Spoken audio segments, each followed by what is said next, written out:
de los cielos, los lirios del campo, las aguas de los ríos. La naturaleza toda muestra el amor y el cuidado de Dios para con su creación. Y cuánto más aún lo hace con nosotros. Disfrutemos a continuación de Momentos de Paz.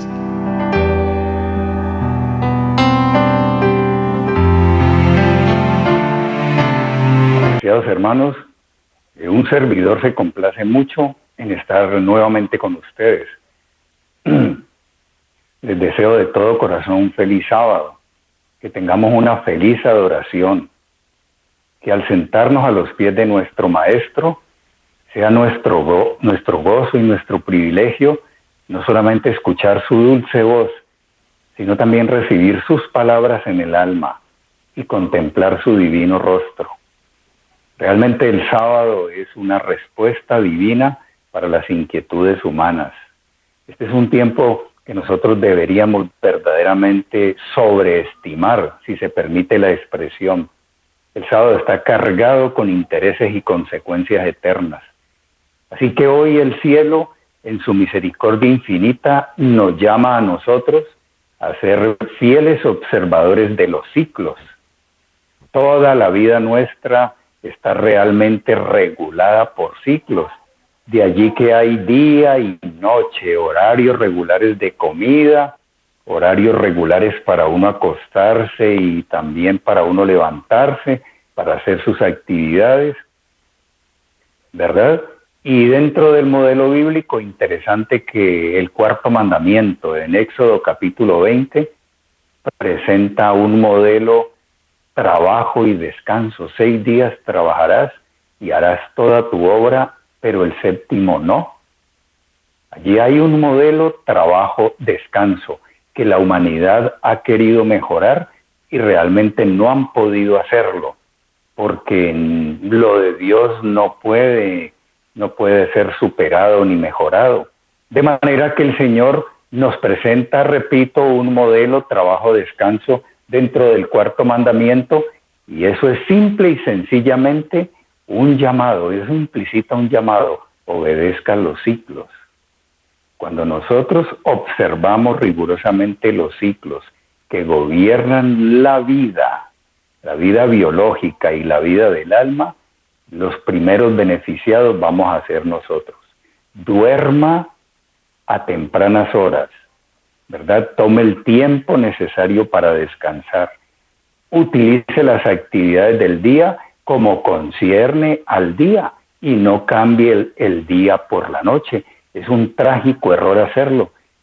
Repercute eso sobre nuestra vida, sobre nuestra salud, sobre nuestra felicidad y nuestra utilidad.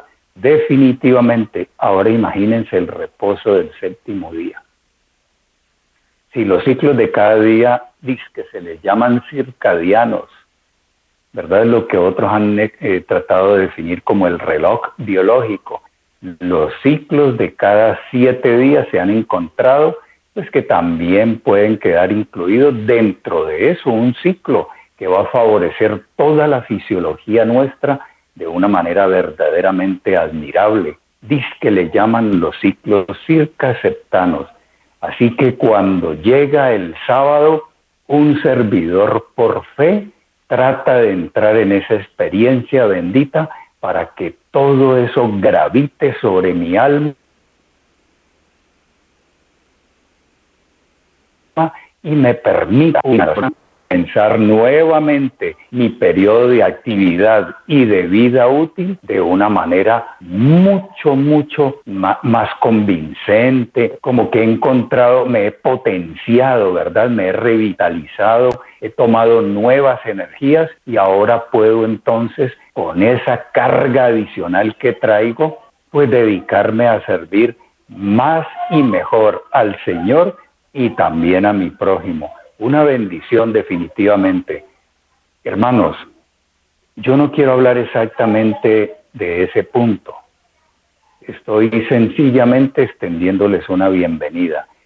Pero el mismo me va a permitir a mí en esta hora encontrar un punto de lanzamiento para lo que yo quiero discutir en esta mañana a partir del Evangelio de Mateo, capítulo 4.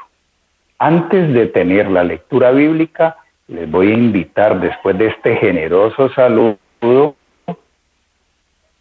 para que hagamos una oración entonces e invitemos la presencia de nuestro Padre Celestial.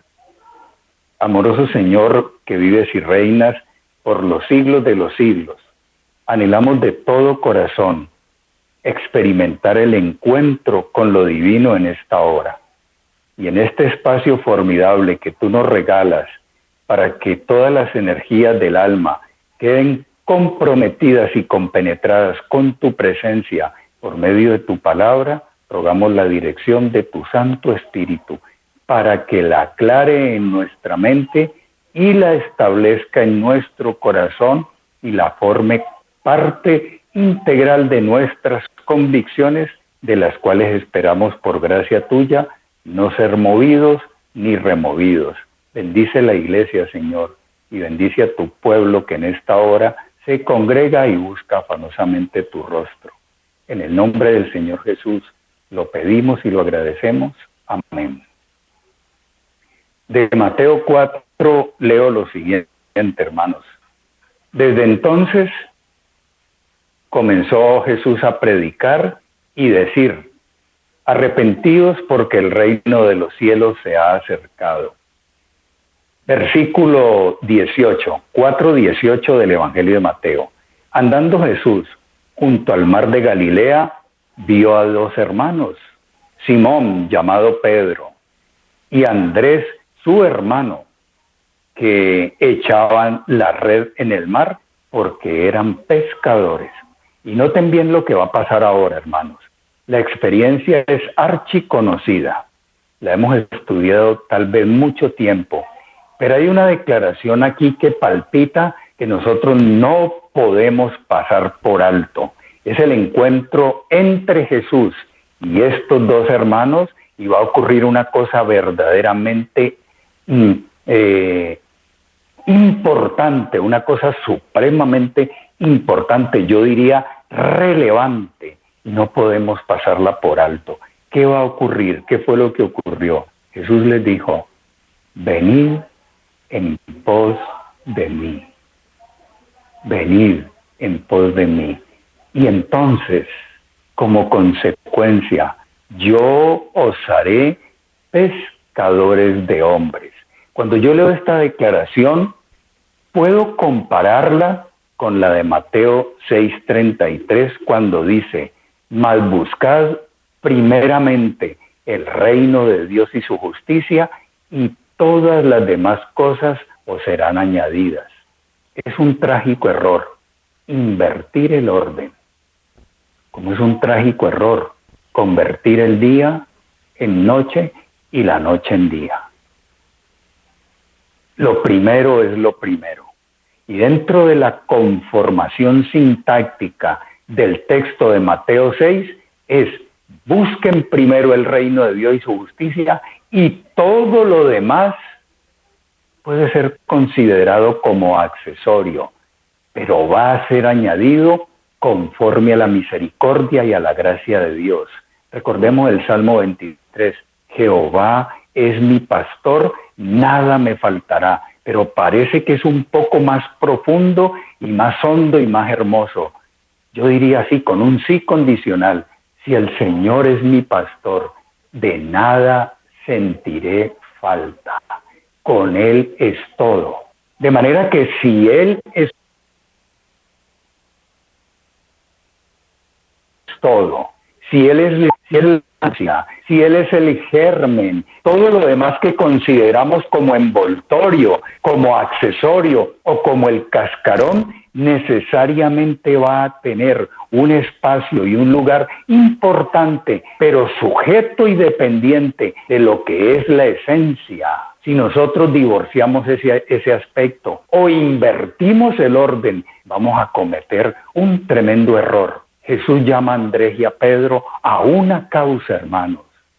Jesús llama a Andrés y a Pedro a un proyecto, como nos ha llamado a nosotros. Y lo primero que les dice para que ellos puedan entender, como debemos entender nosotros, es que el llamado es a una persona divina. Vengan en pos de mí. Vengan en pos de mí. El que viene en pos de mí encuentra la esencia y abraza la causa. Sería trágico desarrollar convicciones sin amor a Dios. Yo creo que es posible. Yo puedo tener convicciones hondas y arraigadas. Yo puedo tener una íntima. ¿Qué palabra utilizaría?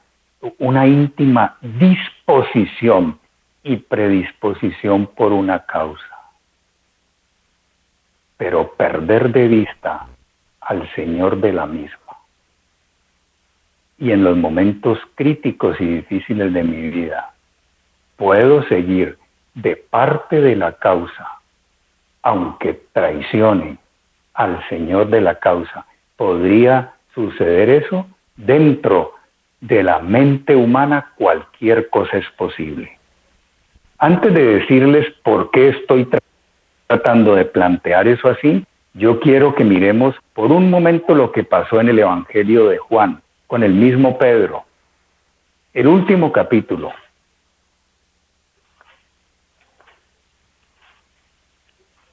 De Juan capítulo 21.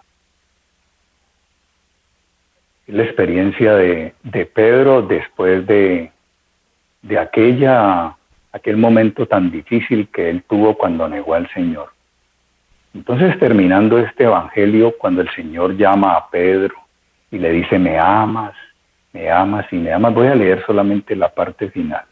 El Señor le dijo, versículo 18 de Juan 21, de cierto te digo, cuando eras joven, te ceñías e ibas a donde querías, mas cuando tú seas viejo, extenderás tus manos y te ceñirá otro y te llevará a donde no quieras. Versículo 19. Entonces le dijo el Señor a Pedro, dando a entender con qué muerte había de glorificar a Dios. ¿De acuerdo? Y dicho esto, añadió, sígueme. Fíjense ustedes que esta invitación final que el Salvador le establece a Pedro, de alguna manera sintácticamente difiere de aquella que cuando lo encontró junto al mar le dijo, venid en pos de mí. 3 años y medio pasaron, tal vez, hasta este momento de Juan capítulo 21. Y ahora el Señor repite la invitación, pero ya no le dice Pedro, venga en pos de mí. Ahora le dice, sígueme. Yo pienso que ha habido un cambio en la vida de Pedro. Y ha llegado a tal experiencia en su vida este hombre, que ahora Jesús no haya estrictamente necesario decirle, venga en pos de mí. Ya Pedro lo había conseguido. Pedro lo había interiorizado. Era enteramente era la vivencia, era la experiencia existencial del apóstol que previamente había tenido una caída, pero que ahora había experimentado y recibido la reivindicación por la gracia divina. Tan lleno debió quedar, tan impregnado de ese amor, tan confrontado y abatido por dentro, tan quebrantado, tan lleno del Señor, que ahora se hacía enteramente innecesario decirle, venga en pos de mí. Ya eso estaba suplido. estaba implícito, era obvio en la vida de él, había sido restaurado a partir de ese evento y de ese milagro en su corazón. Ahora, una vez allí, está dispuesto para seguir la causa del maestro. Aceptarlo a él implica recibir su causa. Aceptarlo a él e impregnarme de él significa recibir su obra. Aceptarlo a él, interiorizarlo, que se forme en mi corazón, significa aceptar su camino y entender o no, pero aceptar de todo corazón sus gestas, independientemente de que escapen a mi comprensión. Pero el hombre que va en pos de él se posesiona del objeto de su atención, se hace uno con él. Ha comenzado a construir su fe sobre una luz que jamás se va a apagar y lo va a sostener en su vida. Ahora, a partir de ese momento, hay entonces una predisposición interior para que el hombre siga al Señor independientemente de los caminos por donde Él lo quiera conducir, independientemente de la suerte que los caminos del Señor le deparen. Está tan compenetrado de Él, tan impregnado de Él, tan lleno de Él, que ha llegado a una conclusión que yo quiero llegar a mi vida. El apóstol Juan dijo: sean vuestras costumbres sin amor al dinero, contentos con lo que tenéis ahora. Porque Él dijo: nunca te dejaré, ni te desampararé. Ese es el gran blanco de mi vida, hermanos. Que la presencia de Él, aquel que un día me dijo: Diego, venga en pos de mí, sea suficiente para sublimar cualquier otro afecto, sola y sencillamente en armonía con su voluntad, a lo de Él. Más de Él, ¿qué importa lo otro? Mucho más de su espíritu, de su actitud, de su sentir, de su mente, de su voluntad, de sus andadas, de ese espíritu que lo compenetró. ¿Qué importa lo demás, hermanos?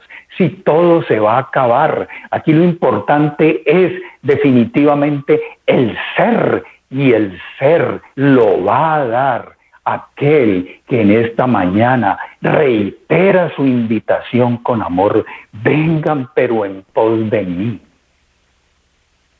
Cuando vamos en pos de Él, la invitación a posesionarnos de Él, a llenarnos de Él, a tomarlo enteramente, satisfará tanto y tanto toda ansiedad, toda hambre del alma, hermanos, que las cosas van a perder necesariamente su valor y dejarán de hechizarnos, como tal vez ha sucedido durante tanto tiempo en nuestra experiencia religiosa.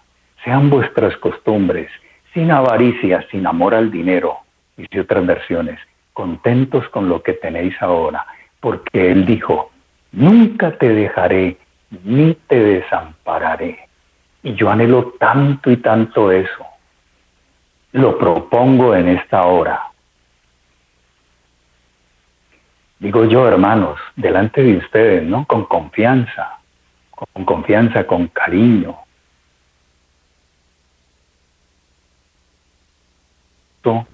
Lo que le ha dado, lo que alguien podría decir, un cierto conformismo inútil a la vida de Diego.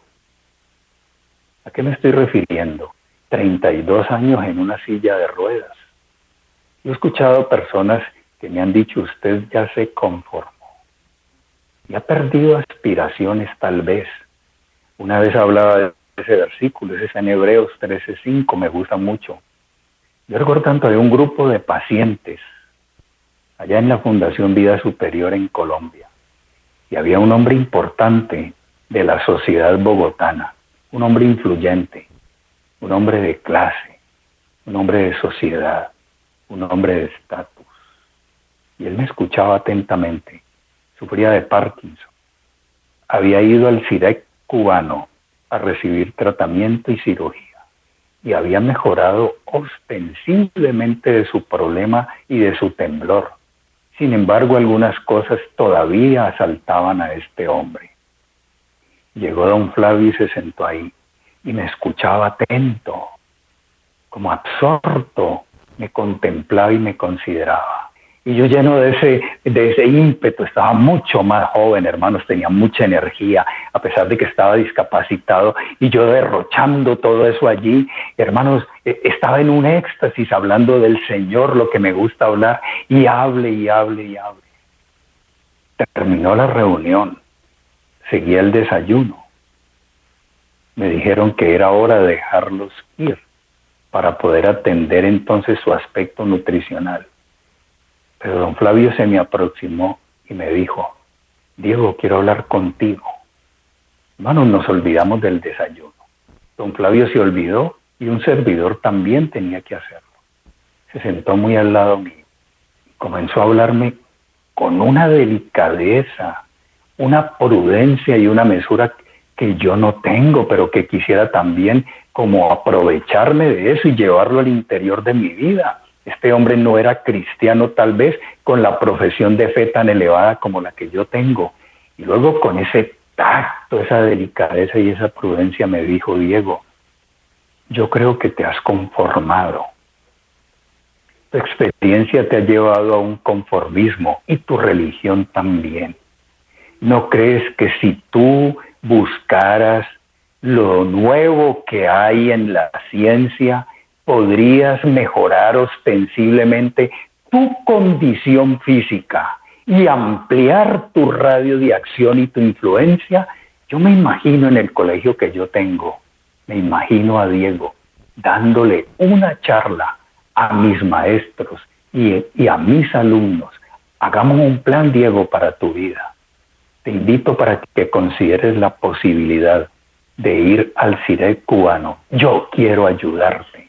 Y buscamos otros patrocinadores económicos que te puedan apoyar. Hermanos, no importa el resto de la historia. No importa. Yo he querido venir fortaleciendo mi hombre interior con una sola cosa que busco con ansiedad. Si Jesús, aquel que me llamó casi 40 años atrás del mundo y de la noche de Cali, yo era un hijo de la noche y andaba y deambulaba en los centros nocturnos, en las discotecas, cuando el narcotráfico en Colombia hacía ruido en todo el mundo. Eso era una cosa, eso se disparó todo, había peligro por todo lado, y en medio de esos ambientes, lo más peligroso era caer en una situación de esas, de las cuales fui protegido por misericordia, sin haberme levantado dentro de estamentos de tipo religioso. Mi hogar no tenía esta fundamentación tampoco. Secular, hijo de la cultura. Y en esos ambientes me encontró. Y me dijo, sin que yo entendiera ni captara esto: venid en pos de mí.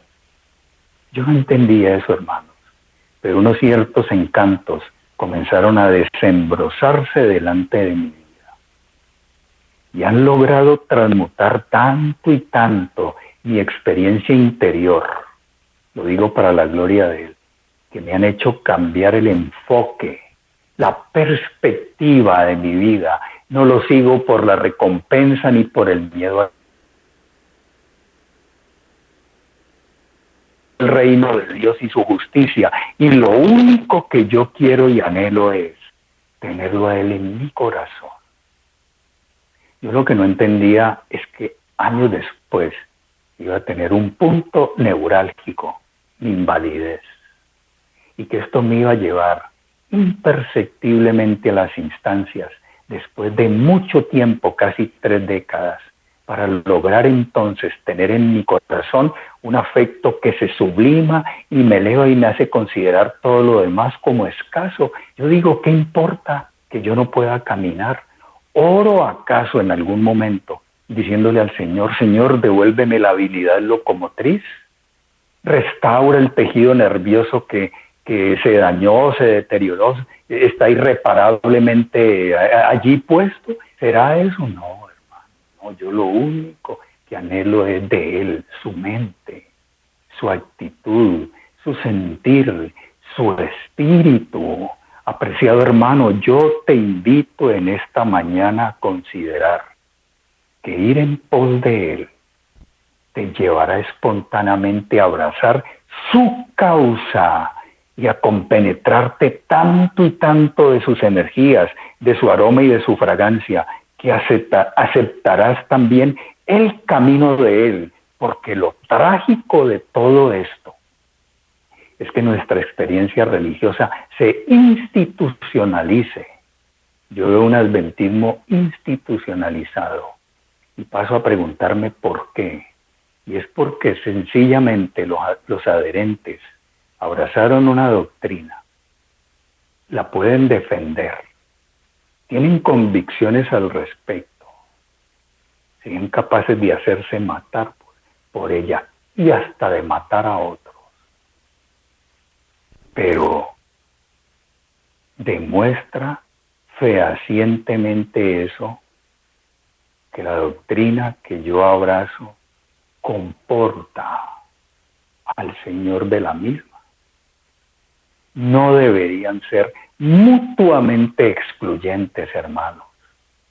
Pero esta mente dividida y partida que nosotros tenemos, fruto de una formación y de una educación falsa, nos ha llevado a tener la capacidad de separar, excluir o de divorciar una cosa y otra. Y por eso las cosas que por auténticas que sean y veraces, como nuestra doctrina, como nuestra iglesia, como nuestro aparataje eclesiástico, han llegado sencillamente a institucionalizarse. Y hay un aspecto que corrobora esto. Imperceptiblemente, después del chasco, el movimiento milerita, cuando ya comenzaba a organizarse, recibió una voz de la profeta que dijo: la iglesia está en estado de la Odisea. El testigo fiel no se encuentra en su medio, ha sido dejado al otro lado de la puerta. Una iglesia militante institucionalizada no es lo mismo que una iglesia triunfante y victoriosa. Una iglesia visible de Apocalipsis 3 no tiene nada que ver en esencia con una iglesia triunfante de Apocalipsis capítulo 14. El pueblo visible de Apocalipsis 3 ha servido como punto de partida y lanzamiento para el pueblo invisible de Apocalipsis 14. El uno se institucionalizó, aceptó la causa, pero perdió los puntos de referencia. El foco se perdió y se olvidó de aquel llamado, como se le estableció a estos hombres junto al mar, como se me hizo a mí en un claustro nocturno y como se le ha hecho a muchos de ustedes. Vengan en pos de mí. Cuando ustedes y yo resolvamos el ir en pos de Él y lo atrapemos como aquello deseable, que no nos podemos permitir dejar que se nos escape de las manos, ha llegado a ser parte integral de nuestra existencia, parte inherente de la misma, ha tocado todos los ámbitos de nuestro ser. Cansados por Él, al punto que podemos decir: bendice, alma mía, al Señor, y bendiga todo mi ser su santo nombre. Cuando eso es así, oírlo a Él decir, sígueme, sígueme, nos dará la capacidad como poseedores, ¿verdad? Objeto de esta atención milagrosa de Dios y de esta actividad divina, de seguirlo a Él. Así nuestro camino curse por el desierto, curse por el horno, vaya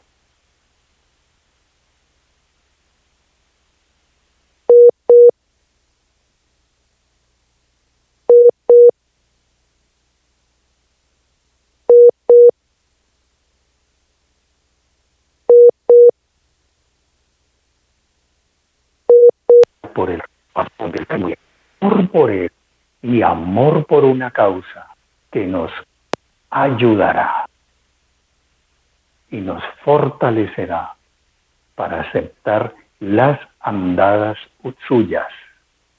Y estamos entendiendo que aquel que dijo, yo soy el camino, la verdad y la vida, fue conducido a una cruz. La muerte conduce a la vida. El mundo no puede entender eso. Y don Flavio me dijo que había un conformismo en mi vida. Yo quiero preferir seguir siendo visto como un conformista, como un hombre sin aspiraciones. Y a menudo lo oigo decir, hermano Diego, te faltan aspiraciones. Y yo en lo único que quiero sumergirme y entrar más y más es más del Señor y menos de Él. Secularismo, vida de consumismo, yo lo único que anhelo es al Señor. 3 años y medio. Y Pedro no había entendido eso. Lo hemos entendido nosotros. 3 años y medio.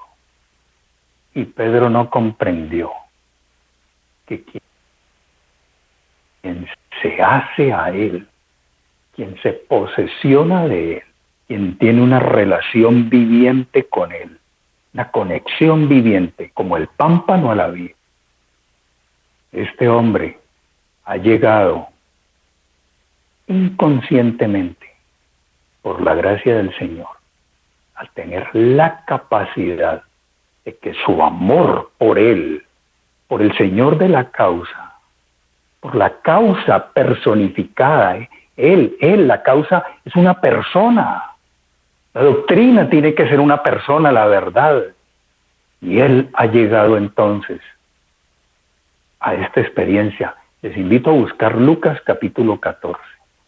Lucas 14. Qué experiencia hermosa esta, hermano.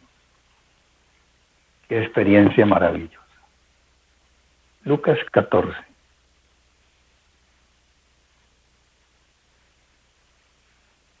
Dice así, versículo 25. Lucas 14, 25. Dice, grandes multitudes iban con él. Y volviéndose, les dijo. A Pedro y a Andrés les dijo, vengan en pos de mí.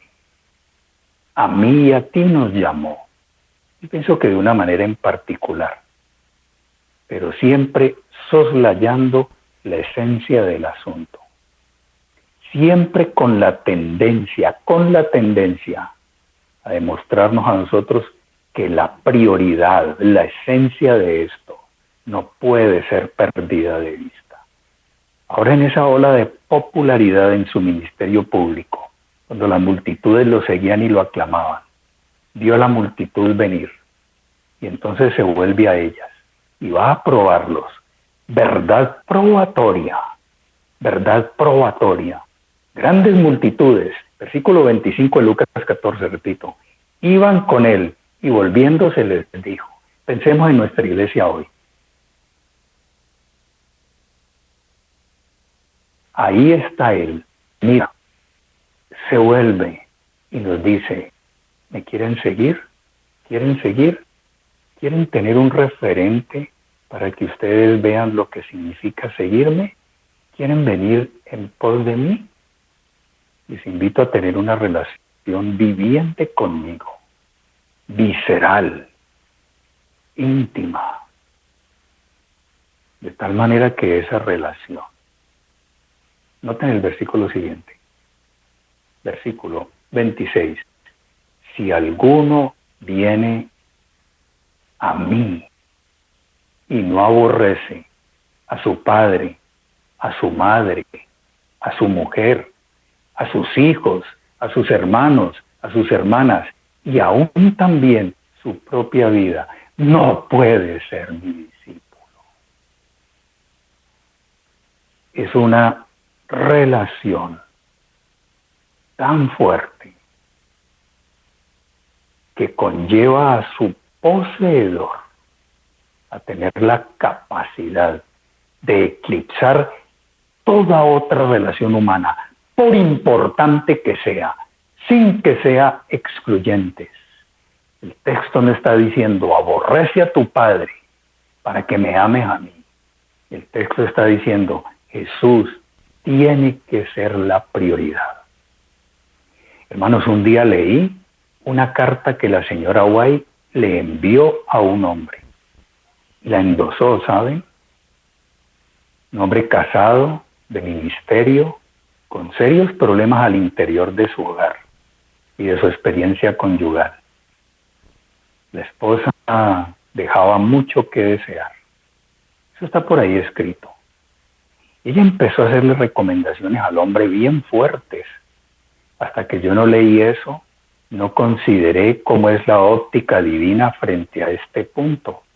Yo tenía mi concepto parcial al respecto y me tocó ampliarlo un poco al leer el asunto. No importa ahora en qué consiste el contenido de la carta.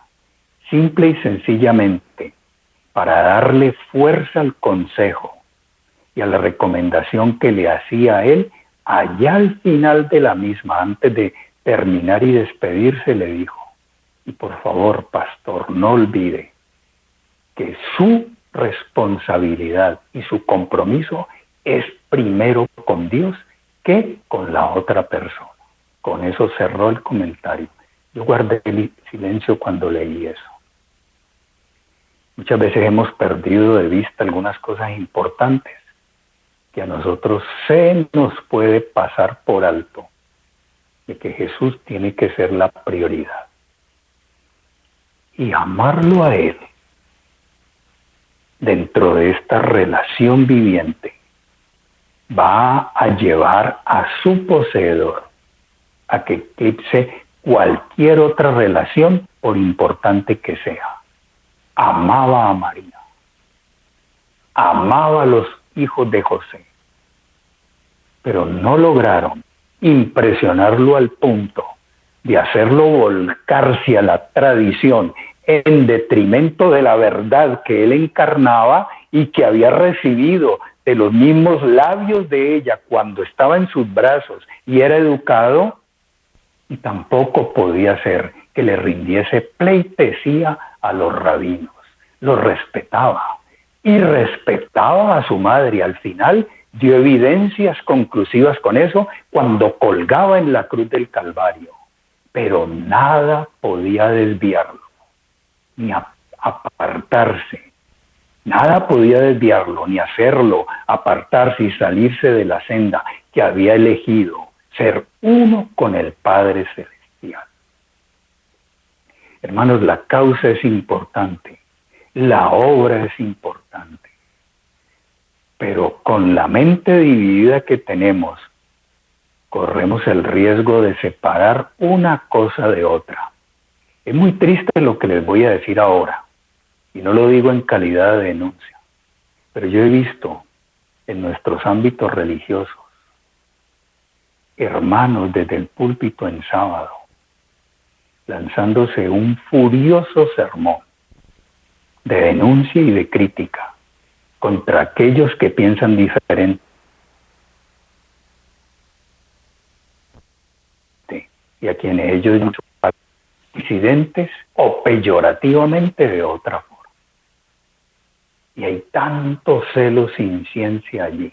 Celo dizque por una causa, que se pasa por alto el afecto fraternal, el amor, la esencia misma de todo eso.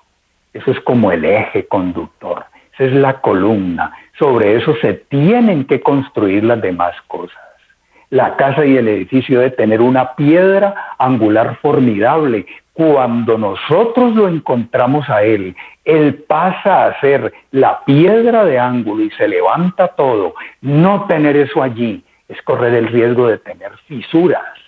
Y a través de una fisura se entró el agua y anegó el Titanic. Y he visto hermanos con celo sin ciencia, clamorosos y defensores de una causa.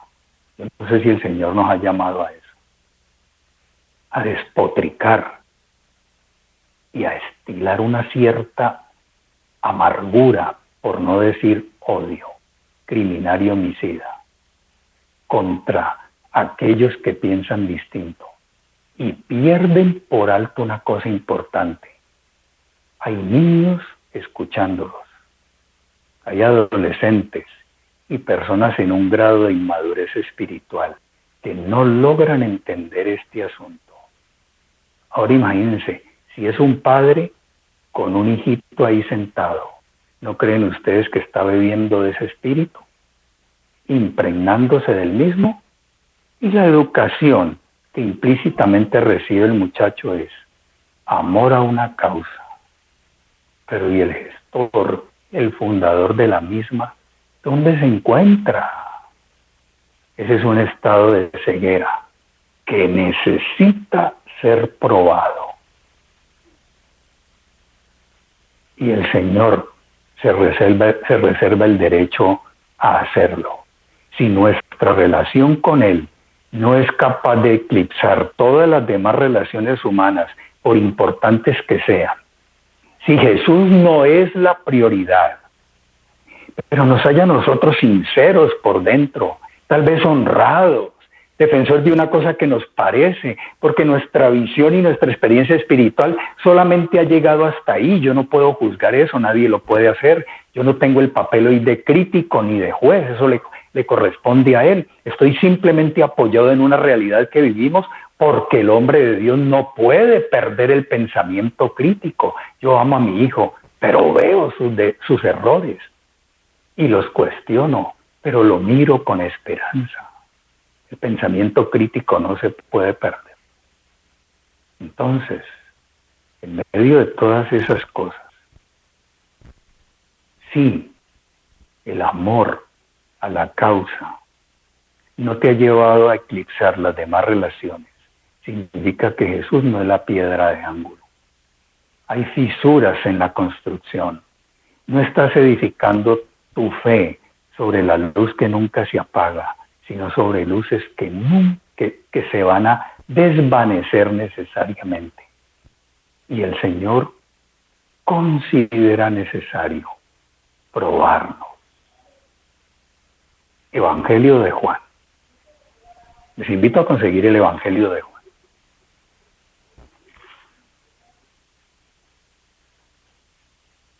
Capítulo 18. Vuelvo a lo que fue mi punto de referencia inicial. Evangelio de Juan, capítulo 18, versículo 25. Estaba pues Pedro, recuerden Mateo 4 como hemos comenzado. Andrés, Pedro, vengan en pos de mí. Estaba pues Pedro en pie, calentándose, y de repente vino la prueba, vino el test divino. Una vez escuché a un hombre decir, Dios prueba de una manera muy sencilla.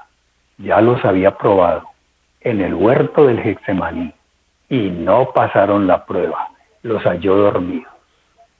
Ahora vino el momento crucial en su carrera y Dios permitió la cosa para que el hombre aprendiera a conocerse.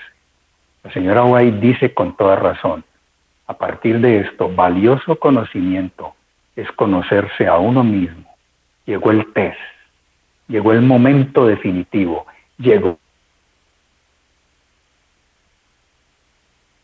la gran crisis para la bendita arrepentimiento y de gracia.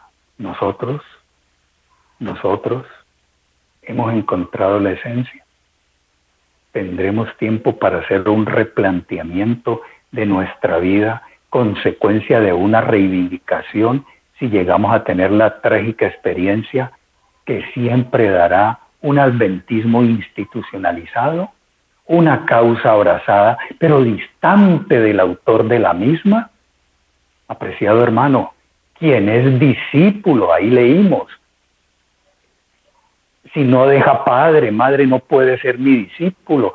Quien es discípulo, ya vuelvo a la historia, quien es discípulo, sigue al maestro, congenia con sus tesis, acepta sus doctrinas, gusta y participa de sus metodologías, hasta de su mirada, de su manera de ser, completa compenetración con él. Ese es un discípulo.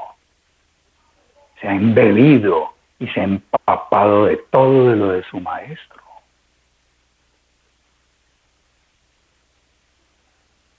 Si mi relación con Dios no me lleva a la instancia de eclipsar todas las demás relaciones, no puedo ser discípulo.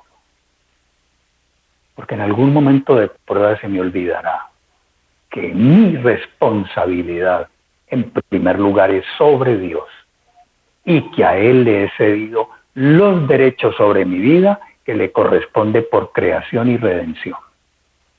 Si tú y yo estamos en esa experiencia, ustedes sigan leyendo allí en Lucas 14, vamos a edificar la torre juntamente con Él. Allí luego habla de hombres que empezaron a construir una torre y entonces le dice que calculen los costos.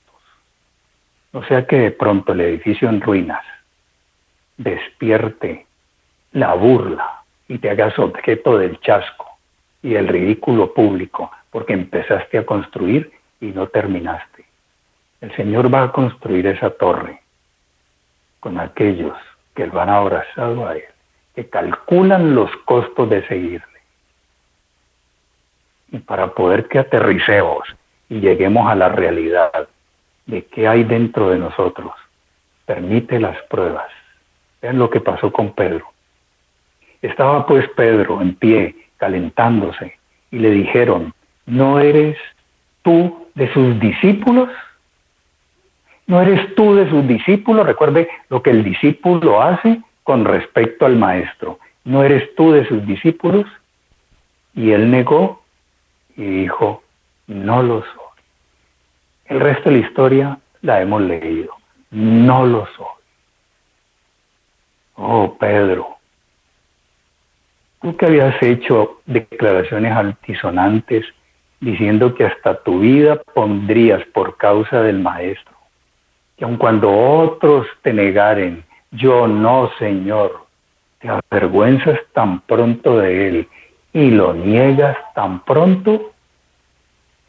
Hermanos, la prueba llegó y le demostró a Pedro el lugar donde él se encontraba.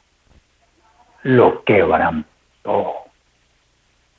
Pedro me enseña a mí que una causa sin el fundador de ella, sin el maestro, es una causa vacía, hueca, incompetente que se va a institucionalizar.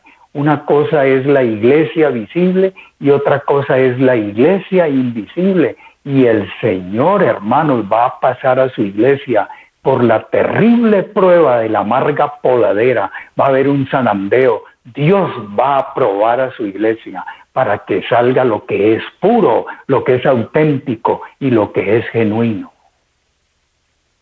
Gracias a Dios para Pedro vino la reivindicación. Y después de esto, después de su arrepentimiento, después de que ahora sí organizó las ideas, se trasladó a aquel momento histórico junto al mar cuando él le dijo, vengan en pos de mí. Pedro comenzó a comprender cuál es realmente el punto de esto, la vitalidad de esto, sobre qué descansa.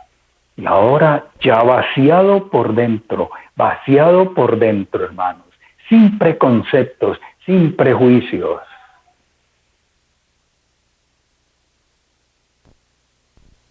Dispuesto solamente a Él, esperanza de gloria, Él esperanza de gloria. Ahora el Señor lo invade y lo inunda con su espíritu. Y luego la reivindicación, ¿me amas? ¿Me amas? ¿Me amas? Sígueme. Y ya sabemos a dónde lo llevó esa experiencia. El apóstol Pablo, escribiéndole a Timoteo, dice una cosa asombrosa, hermanos, para este tiempo. Segunda carta del apóstol Pablo a Timoteo. Él le dijo lo siguiente, previniéndolo y anticipando cosas. También debes saber esto, capítulo 3, que en los postreros días vendrán tiempos peligrosos, porque habrá hombres amadores de sí mismos, avaros, vanagloriosos, soberbios, blasfemos, desobedientes a los padres, ingratos, impíos, sin afecto natural, implacables, calumniadores, intemperantes, crueles, aborrecedores de lo bueno, traidores, impetuosos, infatuados, amadores de los deleites más que de Dios. ¿Dónde se encuentra? La señora Way dijo, el mayor baluarte del vicio en la sociedad de hoy no es la del renegado envilecido, no es la gente que nosotros hemos proscrito, no son los que están fuera de la iglesia. Ella dijo que era una vida aparentemente piadosa, en la cual se escondía un vicio y se albergaba una pasión. Ella le llamó el mayor baluarte del vicio. Pablo nos advierte y se anticipa. En esos días finales peligrosos habrá una cosa muy complicada que atenta contra la integridad de todos. Y comienza a describir llanamente y categóricamente este tipo de estados. Y uno le pregunta a Pablo, ¿y dónde es eso? ¿En la sociedad contemporánea, allí en el mundo? Y luego contesta, tendrán apariencia de piedad, pero negarán la eficacia de ella. A estos evita en el seno mismo de la iglesia, porque hay dos iglesias, la que milita y la que está logrando victorias. Hermanos, gracias a Dios para David se le descubrieron sus pecados cuando todavía podía arrepentirse. A otros se les van a descubrir sus pecados cuando ya no haya tiempo para arrepentirse. ¿Qué preferiríamos? ¿Que se descubran nuestros pecados ahora o que se descubran en el momento del juicio? Dios, que nos ama, nos va a probar. Y allí va a aflorar todo lo que hemos estado construyendo. Por eso Elena White dijo, estos momentos que de tan poca trascendencia nos parecen, están cargados con intereses eternos y están amoldando el destino de las almas, bien para salvación eterna o bien para perdición eterna. Los hijos de Dios estaban sellando su destino.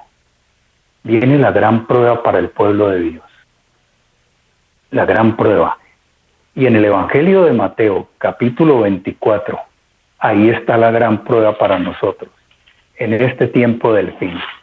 Mateo 24. Y antes de leer algunos versículos, quiero centrarme en el 12.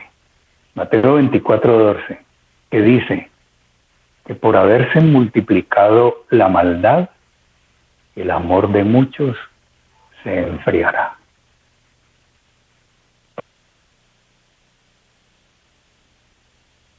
Tú a escribir, ¿verdad? Y a presentar las características de esos hombres.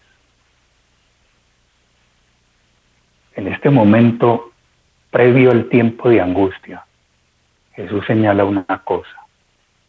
En esos estamentos, donde se ha abrazado una causa, pero se ha institucionalizado la misma, habrá tanta maldad. Él lo dijo así: por haberse multiplicado la maldad, el amor de muchos se enfriará. Y ahí, en medio de todo eso, menciona las pruebas y dificultades por las cuales tendrán que pasar los auténticos. Y al llegar al versículo 15, habla de la ley dominical. Esperar hasta ese momento, yo no sé si se valga. Yo no sé, hermanos, si todavía nos quede tiempo. Porque la señora White dijo que después de la exaltación del domingo, o sea, el falso día de reposo, por ley, muy poco tiempo después de eso, dice que esa será la gran prueba. El ángel de Dios plegará sus alas y se irá de este mundo para nunca más volver. Después de ese acontecer, el tiempo de gracia está por cerrarse. Y si tuviéramos tiempo para hacer un arrepentimiento de corazón, pues, pero ¿quién garantiza eso? ¿Puede alguien garantizar eso? Apreciados hermanos, yo voy a dejar este tipo de propuestas y de planteamientos, los voy a dejar al alcance de todos ustedes. Yo no sé quién me está escuchando, pero sencillamente de todo corazón los dejo ahí planteados. Sigan estudiándolos, sigan debatiéndolos, sigan considerándolos. Permítanme ya casi concluir de esta manera. Leo del camino a Cristo, ¿no? Voy a leer dos aspectos del camino a Cristo. Capítulo 7. Leo rápidamente. Es cierto que puede haber una conducta externa correcta sin el poder renovador de Cristo, dice la señora White. El amor a la influencia y el deseo de ser estimado por los demás pueden producir una vida bien ordenada. El respeto propio puede impulsarnos a evitar las apariencias de mal. Un corazón egoísta puede realizar actos de generosidad. Pregunta: ¿de qué medio nos valdremos entonces para saber de parte de quién estamos?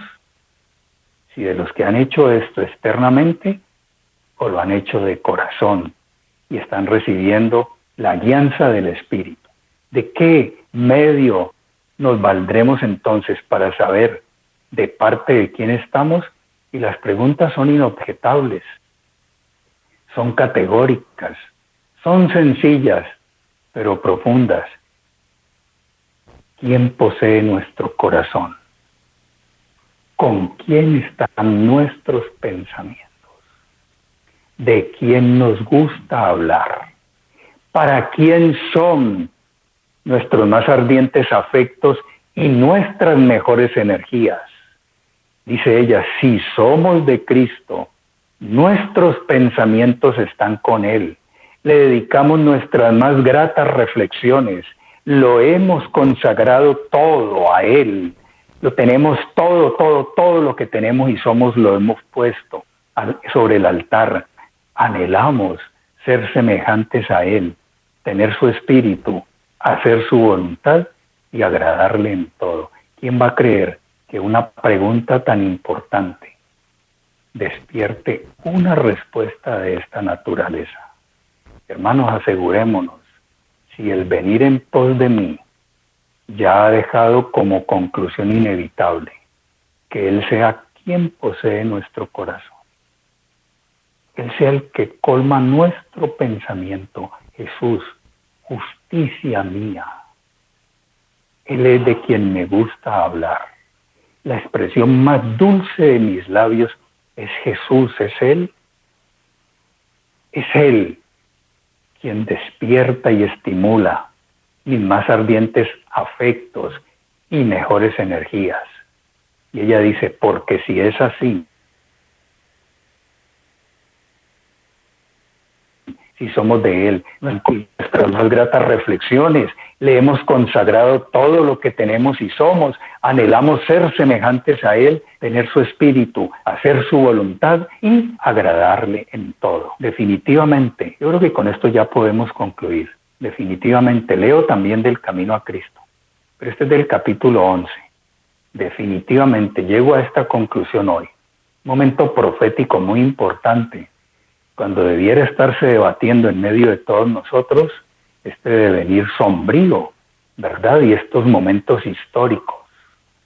Pero a menudo nos hemos encontrado, es verdad, que aun cuando estamos inmersos en este momento definitivo y desenlazante de la historia, muchos de nosotros parecemos no tener ideas claras acerca de quién es Jesús. Y eso es lo que ella dice en la página 100 del Camino a Cristo. Necesitamos tener ideas más claras del Señor Jesús y una comprensión más completa del valor de las realidades eternas. La hermosura de su santidad ha de saciar el corazón de los hijos de Dios. Y para que esto suceda, debe buscar con afán las revelaciones de las cosas celestiales. Yo me quiero consagrar con ustedes a un Señor. Yo me quiero consagrar con ustedes a una causa. Yo quiero que la causa experimente el dinamismo en mi corazón que da necesariamente la presencia del Señor de la causa. Yo no quiero que mi adventismo se institucionalice. Yo deseo salir del enfermo estado y condición de la Odisea. Quiero tener conceptos más claros de Él y una comprensión más cabal, más profunda, más válida y más competente de las realidades eternas que lo envuelven a Él. ¿Y tú, hermano? ¿Y tú? Bueno, reflexionemos, pensemos, interioricemos y oremos. Amoroso Señor, gracias te damos en esta hora por tu palabra. Gracias porque tu misericordia se extiende sobre nosotros. Gracias porque el clamor de tu Santo Espíritu todavía es una realidad en medio de este mundo marchito por las tinieblas que trae el pecado.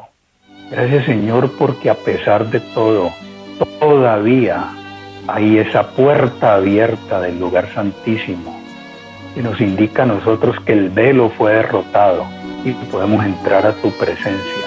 Gracias, Señor, por la obra del Espíritu que quiere avivar y despertar nuestra conciencia.